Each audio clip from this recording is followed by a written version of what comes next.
Good morning student. हमने कल 12th class की अकाउंटेंसी का सब्जेक्ट में जो कौन कौन से हमारे टॉपिक थे उनका हमने एनालिसिस किया था।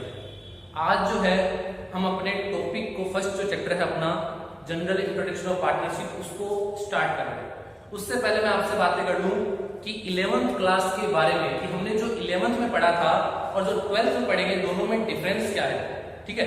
या नीड ऑफ पार्टनरशिप की बात करूं कि हम पार्टनरशिप क्यों पढ़ते हैं। आपको जब भी कोई चैप्टर स्टार्ट करो तो पता होना चाहिए कि इस चैप्टर को हम लोग क्यों पढ़ रहे हैं, इसकी नीड क्या है, क्यों हमें इस चैप्टर की आवश्यकता पड़ी कि हम इसको पढ़ रहे हैं, ठीक है। तो सबसे पहले मैं बात करता हूं कि जब हम 11th क्लास में थे, हमने 11th क्लास की अकाउंटेंसी पढ़ी थी, तो वहां पर एक वर्ड जो आया था जो मैं बोल सकता हूं कि सोल प्रोप्राइटर। हमने जितने भी बुक्स ऑफ अकाउंट तैयार किए थे वो सोल प्रोप्राइटर के बेस पर हमने उसको रिकॉर्ड किए थे। सोल प्रोप्राइटर का मतलब है कि एक सिंगल ओनर कि जितने भी हमने, चाहे वो जनरल की मैं बात करूं, चाहे लेजर की बात करूं, चाहे ट्रायल बैलेंस की बात करूं, चाहे रेक्टिफिकेशन ऑफ एरर हुआ, चाहे अपने फाइनल अकाउंट हुए, final account, trading candle, balance sheet की मैं बात करूं, तो वो जो भी ट्रांजेक्शन हम 11th क्लास में सीख के आए थे, जो हमने 11th क्लास में बुक्स ऑफ अकाउंट अपने फाइनल अकाउंट को हमने सीखा था, वो क्या थे, तो वो जो थे किस टाइप्स ऑफ बिजनेस के, अगर हम बोलते हैं तो किस टाइप का जो बिजनेस था, तो वो था अपना सोल प्रोप्राइटर कि एक सिंगल ओनर जो होता है वो उसका बिजनेस था कि उसमें जो ट्रांजेक्शन होते हैं हम लोग कैसे रिकॉर्ड करते हैं, ठीक है। और 12th क्लास में हम किस तरीके से रिकॉर्ड करेंगे। अब ऐसा तो है नहीं कि 11th क्लास में जो अकाउंटेंसी के रूल थे जैसे 12th में आएंगे वो चेंज होंगे, ऐसा बिल्कुल नहीं है। जो हम 11th में सीख के आए थे वो ही सारी बातें 12th में है, बस थोड़ा सा जो डिफरेंस है कि 11th क्लास में हमने सोल प्रोप्राइटर के बारे में पढ़ा था, एक सिंगल ओनर के बारे में हम लोग पढ़ के आए थे कि वहां पर जो हमने ट्रांजेक्शन रिकॉर्ड किए, जो फाइनल अकाउंट तैयार किए, जो भी प्रॉफिट लॉस निकला उस पर किसका राइट था, एक सिंगल ओनर का था, जिसका बिजनेस था उसी का राइट है, उसी को सारा का सारा प्रॉफिट मिलेगा। लेकिन बात जब मैं 12th क्लास की करता हूं, 12th स्टैंडर्ड की जब मैं बात करता हूं, तो यहां पर कहीं ना कहीं थोड़ा सा लेवल हाई है। हाई लेवल क्या है कि हमें यहां पर अपने प्रॉफिट को डिस्ट्रीब्यूट करना है कि जितने भी आपके पार्टनर्स हुए, थोड़ी और मैं अगर चर्चा करूं कि 11th क्लास में आपने सारे के सारे जितने अपने चैप्टर थे वो सोल प्रोप्राइटर के बेस पे थे, चाहे वो डेप्रिसिएशन चार्ज करना हो, चाहे वो अपने बिल्स ऑफ एक्सचेंज है उनकी अपनी कोई एंट्री हो, उनके ट्रांजेक्शन को कोई रिकॉर्ड करना हो, ठीक है, सारे के सारे अपने वही थे। लेकिन जब बात आती है अपनी 12th क्लास की, तो 12th क्लास में मैं आपको बताऊं कि यहां पर जो अपना बिजनेस है वो कहीं ना कहीं उसमें बढ़ोतरी होने वाली है, बिजनेस ग्रोथ अपना करेगा, एक सोल प्रोप्राइटर की तुलना में बिजनेस अपना लार्ज होगा, बड़ा बिजनेस होगा। 11th क्लास में सारा का सारा एक सोल प्रोप्राइटर का बिजनेस था, लेकिन जब आप 12th क्लास में आते हो तो आपको लोगों को एसोसिएट करना पड़ेगा, आपके जो ओनर होंगे उनकी संख्या बढ़ेगी। क्यों? क्योंकि सोल प्रोप्राइटर में कुछ कमियां थी, उसका एफर्ट लिमिटेड था, उसके पास कैपिटल लिमिटेड थी, पूंजी की चाहे आप बात कर लो, चाहे पैसे की बात कर लो, एफर्ट की बात कर लो, हार्डवर्क की बात कर लो, और जहां तक प्रॉफिट की भी अगर मैं बात करूं तो प्रॉफिट भी अपना क्या था, एक लिमिट तक था, क्योंकि कैपिटल एक लिमिट तक है। लेकिन जब मैं बात करता हूं 12th क्लास की, तो मैंने कहा था आपको कि एक स्मॉल बिजनेस है। 12th क्लास में हम लोगों को एसोसिएट पढ़ेंगे, यानी कितनी संख्या में ओनर है, ठीक है। एक लार्ज बिजनेस होगा जैसे पार्टनरशिप और कंपनी। हम यहां पर ये बिल्कुल नहीं पढ़ने वाले हैं कि हम अपने फाइनल अकाउंट तैयार कैसे करेंगे। क्यों? क्योंकि वो हम 11th क्लास में पढ़ चुके हैं कि आप अपने फाइनल अकाउंट कैसे तैयार करते हो, कि आप अपना ग्रोस प्रॉफिट कैसे निकालते हो, आप अपना नेट प्रॉफिट कैसे निकालते हो, और आप अपनी बैलेंस शीट कैसे तैयार करते हो, ठीक है। 12th क्लास में हम लोग सीखेंगे कि आप अपने प्रॉफिट को, जो आपका नेट प्रॉफिट है, उसको किस तरीके से डिस्ट्रीब्यूट करोगे पार्टनर्स में, क्योंकि आज का जो अपना चैप्टर होने वाला है वो चैप्टर फर्स्ट है पार्टनरशिप, ठीक है। अब मैं बात करूं कि जब सोल प्रोप्राइटर जो था कि कहां से हम पढ़ना स्टार्ट करेंगे और अभी तक हमने क्या पढ़ा है। सोल प्रोप्राइटर की मैं बात करूं तो लिमिटेड एफर्ट, लिमिटेड कैपिटल और प्रॉफिट भी क्या होगा, लिमिटेड। तो उसके जो बुक्स ऑफ अकाउंट थे जो हमने 11th क्लास में पढ़े थे कि जो भी अपने ट्रांजैक्शन है उनकी समरी हम लोग कहां करते थे, अपने ट्रायल बैलेंस में रिकॉर्ड करते थे, ठीक है। उसके बाद फाइनल अकाउंट की मैं बात करूं तो हम लोग बनाते थे trading and PNL account, trading and PNL account हम लोग तैयार करते थे।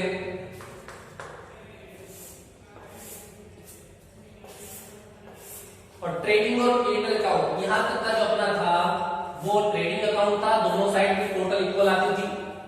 बात करूं डेबिट साइड में कौन से ट्रांजैक्शन हम लोग रिकॉर्ड करते थे तो यहां पर अपना आता था सबसे पहले ओपनिंग स्टॉक,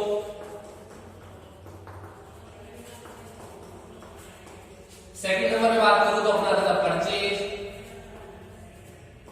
थर्ड नंबर पे बात करूं डायरेक्ट एक्सपेंसेस, और फोर्थ पे हम लोग लिखते थे जीपी, ग्रॉस प्रॉफिट, ठीक है। और सीआर साइड की अगर मैं बात करूं तो सीआर साइड में अपन रिकॉर्ड करते थे सेल्स, बाय सेल्स और बाय क्लोजिंग स्टॉक, ठीक है। जो भी टोटल आता था हम अपने जीपी को ट्रांसफर करते थे कहां पर, पता है बैलेंस डेबिट का कहां ट्रांसफर होगा, क्रेडिट में, और क्रेडिट का बैलेंस कहां ट्रांसफर होता है, डेबिट में। तो अपने जो डेबिट का बैलेंस आया है, जो अपना ग्रोस प्रॉफिट आया है वो कहां ट्रांसफर करते थे, हम लोग ग्रोस प्रॉफिट को ट्रांसफर करते थे बाय जीपी पीएनएल अकाउंट के सीआर साइड में। इसके बाद अपन लोग डेबिट साइड में जो भी अपने इनडायरेक्ट एक्सपेंसेस हुआ करते थे वो रिकॉर्ड करते थे और अपने पास आता था नेट प्रॉफिट। इस तरीके से अपन लोग क्या बनाते थे कि हमने अभी तक जो बनाए थे वो अपने ट्रेडिंग और पीएनएल अकाउंट को हमने बनाया था, अपना प्रॉफिट हमने कैलकुलेट किया था। अब मैं बात करूं आगे कि सोल प्रोप्राइटर, बार बार मैं क्यों बोल रहा हूं, सोल प्रोप्राइटर का मतलब क्या है, एक सिंगल ओनर। आपका 11th क्लास का जो सिलेबस है वो पूरा का पूरा किस बिजनेस पर, सोल प्रोप्राइटर पर है कि उसका जो भी प्रॉफिट यहां पर आता है, नेट प्रॉफिट, चाहे वो 1 लाख रुपए हो, चाहे वो 50,000 रुपए हो, वो पूरा का पूरा किसको मिलेगा, जो ओनर है। भी जाहिर सी बात है कि जो ओनर है उसको पूरा का पूरा प्रॉफिट मिलेगा। तो हम जो बात कर रहे हैं कि बात कर रहे हैं क्लास 12th की, कि यहां पर हम लोग पढ़ रहे हैं पार्टनरशिप। हम यहां पर बिल्कुल नहीं पढ़ने वाले कि हम प्रॉफिट कैसे निकालेंगे, नेट प्रॉफिट कैसे निकालेंगे, क्योंकि हम पढ़ के आ चुके हैं। कौन सी क्लास में, 11th में ये सारी बातें हम लोग पढ़ के आए थे, ठीक है। फिर बात करते हैं कि यहां पर पार्टनरशिप है, तो पार्टनरशिप का मतलब क्या है, मोर देन 1 पर्सन, कि एक से ज्यादा पर्सन होंगे जो बिजनेस करते हैं, प्रॉफिट अर्न करेंगे। थोड़ी सी मैं और बात करूं कि सोल प्रोप्राइटर जो था, सिंगल जो ओनर था, वहां पर क्या होते थे, कैश बुक मेंटेन करते थे, जनरल एंट्री मेंटेन करते थे, लेजर बनाते थे, ट्रेडिंग पीएनएल हम लोग बनाते थे, बैलेंस शीट तैयार करते थे। तो अब क्या सर, क्या हमारा 12th क्लास में जैसे ही हम जाएंगे तो क्या अकाउंटेंसी के नए रूल पढ़ने वाले? नहीं, ऐसा बिल्कुल भी नहीं है। आपके वो ही सारे के सारे रूल है। क्या 12th क्लास में आते ही हमारी कैश बुक चेंज हो जाएगी क्या? ऐसा नहीं है। आपने जैसी कैश बुक 11th क्लास में पढ़ी थी वो भी पार्टनरशिप में वैसी बनने वाली। कैश के ट्रांजैक्शन रिकॉर्ड वैसे होंगे, जिस तरीके से जनरल तैयार करते थे उसी तरीके से यहां पर भी पार्टनरशिप में भी वैसे जनरल तैयार होगी। मतलब आपका बिजनेस कैसा भी हो, अकाउंटेंसी के रूल, बुक्स ऑफ अकाउंट बिल्कुल भी चेंज होने वाले नहीं है। तो इसका मतलब ये हुआ कि आपको ट्रेडिंग और पीएनएल 12th क्लास में पढ़ने की जरूरत नहीं है। आपको डायरेक्ट आपका नेट प्रॉफिट बताया हुआ आएगा। पार्टनरशिप की ओर मैं चलता हूं तो आपको पार्टनरशिप में करना क्या है, मैंने अभी बताया था कि पार्टनरशिप का मतलब क्या है, कि पार्टनरशिप का मतलब है कि आपके एक से ज्यादा ओनर होंगे, पार्टनर होंगे, तभी वो पार्टनरशिप कहलाती है। वो बिजनेस करते हैं और अपने प्रॉफिट को आपस में जो प्री डिसाइडेड रेशो है उसमें डिस्ट्रीब्यूट करते हैं आपस में। तो इसका मतलब क्या हुआ सर? इसका मतलब ये हुआ कि आप 12th क्लास में जब पार्टनरशिप पढ़ेंगे तो आपका जो भी नेट प्रॉफिट आता है इसको हम लोग क्या करेंगे, डिस्ट्रीब्यूट करेंगे। किसमें? पार्टनर में।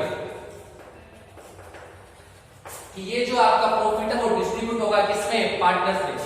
तो पार्टनर्स में डिस्ट्रीब्यूट करेंगे तो किस तरीके से डिस्ट्रीब्यूट करेंगे, ये भी एक बड़ी बात है कि कितने पार्टनर हैं, किस तरीके से डिस्ट्रीब्यूट करें। ठीक है, तो उससे पहले मैं आपको बता दूं कि इस प्रॉफिट को ही बांटना पार्टनरशिप के अंदर हमें सीखना है कि इस प्रॉफिट को हम लोग कैसे बांटते हैं। फिर मैं बात करूं कि सर हम इस प्रॉफिट को कैसे बांटें, क्या लॉटरी निकालेंगे या जिसका पैसा ज्यादा लगा हुआ है उसको कहेंगे आप पूरा प्रॉफिट ले जाओ। ठीक है, ऐसा बिल्कुल भी नहीं है। जब आप पार्टनरशिप करते हो, जब आप एग्रीमेंट करते हो, उसी समय डिसाइड होगा कि आप अपने प्रॉफिट को कैसे आपस में बांटते हो। उस एग्रीमेंट में जितनी भी कंडीशन है, शर्तें हैं, वो सारी बातें रिकॉर्ड होती है। तो 12th क्लास में प्रॉफिट को डिस्ट्रीब्यूट करना हम लोग सीखने वाले हैं।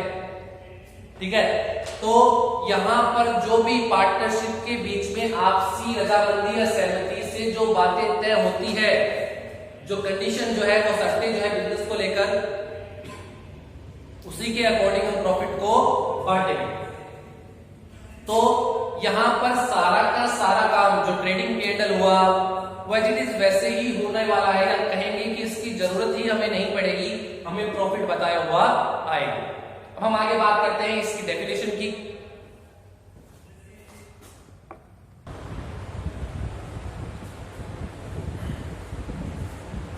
बात करें पार्टनरशिप की डेफिनेशन की, तो डेफिनेशन के अंदर मैं बताऊं आपको कि पार्टनरशिप किसे कहते हैं।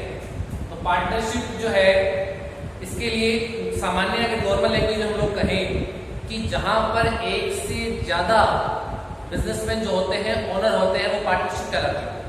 अगर सिंगल पर्सन है तब तो वही है सोल प्रोप्राइटर, लेकिन जहां पर एक से ज्यादा होंगे वो क्या होगी, अपनी पार्टनरशिप। डेफिनेशन पढ़े तो सबसे पहले बताऊं, पार्टनरशिप के लिए एक एक्ट बना हुआ है। उस एक्ट का नाम है इंडियन पार्टनरशिप एक्ट 1932 की भारतीय साझेदारी अधिनियम 1932। Indian partnership act 1932। इस एक्ट में पार्टनरशिप से रिलेटेड जितनी भी बातें हैं वो सारी इसमें बताई गई। डेफिनेशन से लेकर एडमिशन ऑफ पार्टनर, जितनी भी सारी पार्टनरशिप जब से फर्म स्टार्ट होगी अंत तक किस तरीके से उसका समापन, सारी बातें इसमें बता रखी है। बात करें डेफिनेशन की कि पार्टनरशिप है क्या, तो partnership is an agreement between two और मोर पर्सन। कि पार्टनरशिप जो है एक से ज्यादा लोगों के बीच में, एक से ज्यादा जो वो लिख रखा है मोर देन वन पर्सन, कि एक से ज्यादा लोग जब आपस में एग्रीमेंट करते हैं बिजनेस को लेकर कि हम लोग एक बिजनेस चलाएंगे, तो उसकी आपसी जब सहमति दी जाती है, एग्रीमेंट आपस में किया जाता है कि हम ये बिजनेस करने वाले हैं और आपस में पार्टनरशिप करेंगे। तो यहाँ पर साफ साफ लिखा हुआ पार्टनरशिप इज एन एग्रीमेंट, कि विदाउट एग्रीमेंट पार्टनरशिप नहीं हो सकती, पहले एग्रीमेंट होना जरूरी है। तो partnership is an agreement between two और मोर पर्सन, एक से ज्यादा पर्सन होंगे तभी पार्टनरशिप हो सकती है। एक सिंगल पर्सन जो है वो पार्टनरशिप नहीं कर सकता।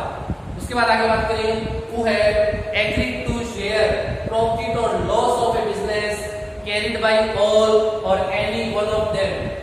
कि एक से ज्यादा पर्सन होंगे, आपस में एग्रीमेंट होगा, और एग्रीड टू शेयर कि वो जो भी बिजनेस करेंगे उस बिजनेस से होने वाला जो प्रॉफिट है वो आपस में डिस्ट्रीब्यूट करेंगे, चाहे वो प्रॉफिट हो और चाहे लॉस हो, आपस में वो डिस्ट्रीब्यूट करेंगे।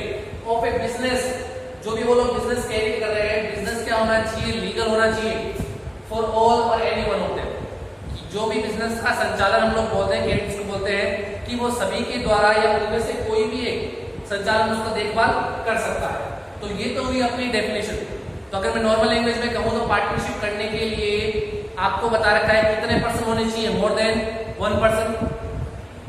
सेकंड पॉइंट की बात करूं तो उनके बीच में क्या होना चाहिए, एग्रीमेंट होना चाहिए। थर्ड पॉइंट की अगर मैं बात करूं तो बिजनेस क्या होना चाहिए, लीगल होना चाहिए। फोर्थ पॉइंट की अगर मैं बात करूं तो प्रॉफिट जो होगा वो आपस में, चाहे वो प्रॉफिट हो और भले चाहे लॉस हो, आपस में क्या होगा, प्रॉफिट डिस्ट्रीब्यूट होना चाहिए। और बिजनेस जो है क्रेडिट संचालन करना, बिजनेस को चलाना, सभी आपस में सहमति से कोई भी उनमें द्वारा एक किसी के भी द्वारा जो आपस में उनमें तय होता है उसी हिसाब से वो बिजनेस का संचालन करते हैं। अब मैं बात करूं इसकी कैरेक्टरिस्टिक्स ऑफ पार्टनरशिप, पार्टनरशिप की विशेषताएं, तो मेरी बात ध्यान से सुनिएगा कि डेफिनेशन के अंदर ही जब हमने डेफिनेशन को समझ लिया तो विशेषताएं जो है इसकी उसको हमें ज्यादा ध्यान से पढ़ने की जरूरत नहीं है, क्योंकि सारी की सारी विशेषताएं इसी में लिखी हुई है। तो पहली विशेषता की मैं बात करूं, टू और मोर पर्सन, जहां ये रहा कि partnership is an agreement between two और मोर पर्सन। तो पहली विशेषता क्या हो गई कि पार्टनरशिप करने के लिए कम से कम कितने पर्सन की आवश्यकता होती है? 2। अब वो 2 भी हो सकती है, 5 भी हो सकते हैं, 10 भी हो सकते हैं। ठीक है, तो बात करते हैं फर्स्ट पॉइंट की, फर्स्ट इसकी विशेषता की कि 2 और मोर पर्सन।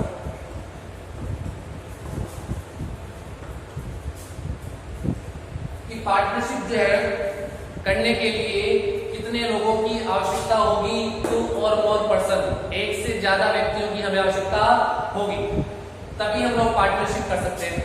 अब बात आती है कि एक से ज्यादा पर्सन हो गए, ठीक है। अब मैक्सिमम कितने हो सकते हैं? तो मैक्सिमम जो है कंपनी जो एक्ट है 2013 उसमें आपको संख्या बता रखी है कि इसमें मैक्सिमम जो मेंबर है पार्टनर्स जो है मैक्सिमम कितने हो सकते हैं? 50 पार्टनर आपके हो सकते हैं, ठीक है। ये तो हो गया फर्स्ट पॉइंट। सेकंड पॉइंट की बात करें तो एग्रीमेंट, पार्टनर्स के बीच में क्या होना चाहिए? एग्रीमेंट होना चाहिए। तो एग्रीमेंट अमंग पार्टनर्स,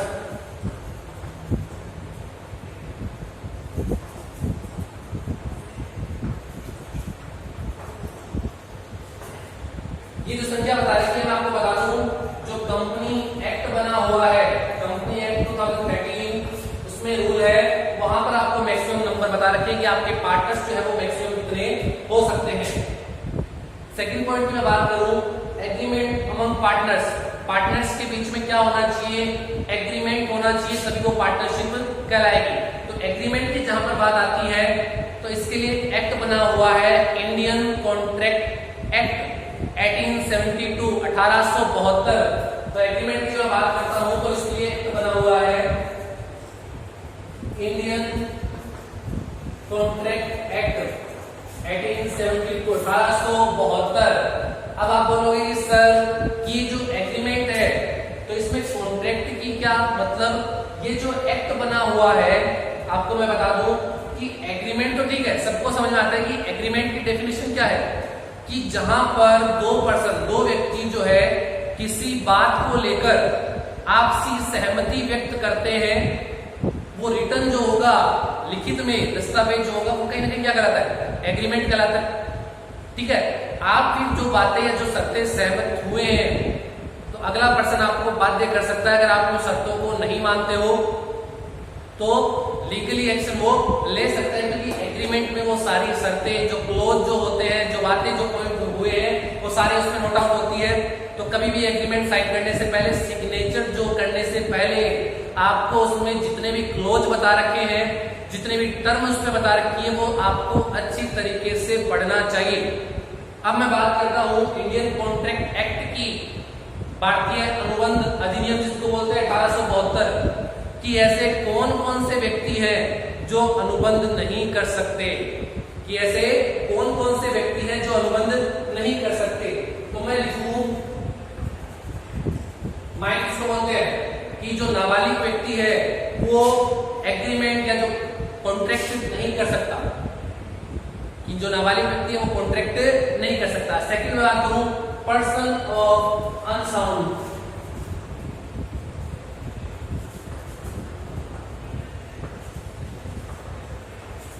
कि कोई भी दिमागी रूप से असंतुलन जिसका है, दिमागी रूप से सही नहीं है, पागल जिसको हम लोग बोल सकते हैं, वो व्यक्ति भी इस एक्ट के अकॉर्डिंग एग्रीमेंट नहीं कर सकता, एग्रीमेंट नहीं कर सकता।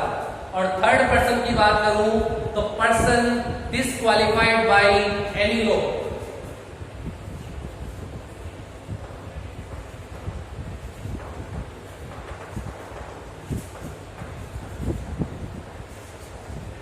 कि किसी भी कानून के अंतर्गत कानून ने उस व्यक्ति को डिस्क्वालीफाई कर दिया, कि इन फ्यूचर आप किसी भी पर्सन के साथ एग्रीमेंट साइन नहीं कर सकते। तो ये 3% आपको केवल थोड़े से ध्यान रखने हैं।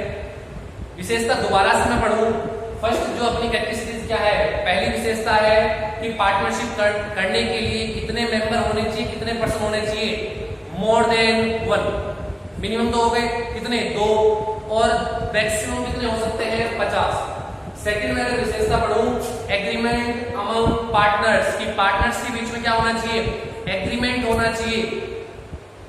जो भी उनके बीच में आपस में बातें सहमत होते हैं कि वो कौन सा बिजनेस करेंगे, कहां पर करेंगे, सारी जितनी भी बातें बिजनेस से रिलेटेड है वो एग्रीमेंट में होगी। अब बात करते हैं कि एग्रीमेंट कौन कौन से पर्सन कर सकते हैं या किन व्यक्तियों के साथ हमें एग्रीमेंट करना चाहिए। तो इसके लिए एक एक्ट बना हुआ है, इंडियन कॉन्ट्रैक्ट एक्ट 1872, कि आप जब भी किसी व्यक्ति के साथ एग्रीमेंट करते हो, एग्रीमेंट साइन करते हो, तो मैं पहली बात तो ये आपको बता दूं, एग्रीमेंट करने से पहले उसमें बताए गए जितने भी क्लोज है उनको अच्छे से रीड करना चाहिए। सेकेंड बात आपको बताऊं कि एग्रीमेंट किन व्यक्तियों के साथ आप लोग नहीं कर सकते। तो फर्स्ट जो बता दिया, माइनर, जिसको बोलते हैं नाबालिग जो व्यक्ति है, जिसकी आयु, जिसकी एज 18 वर्ष से कम है, उस व्यक्ति के साथ हम लोग एग्रीमेंट साइन नहीं कर सकते। सेकेंड बात करूं, person of unsound mind. Unsound mind का मतलब होता है कि जो पर्सन दिमागी रूप से जिसका संतुलन सही नहीं है, उस व्यक्ति के साथ एग्रीमेंट नहीं कर सकते।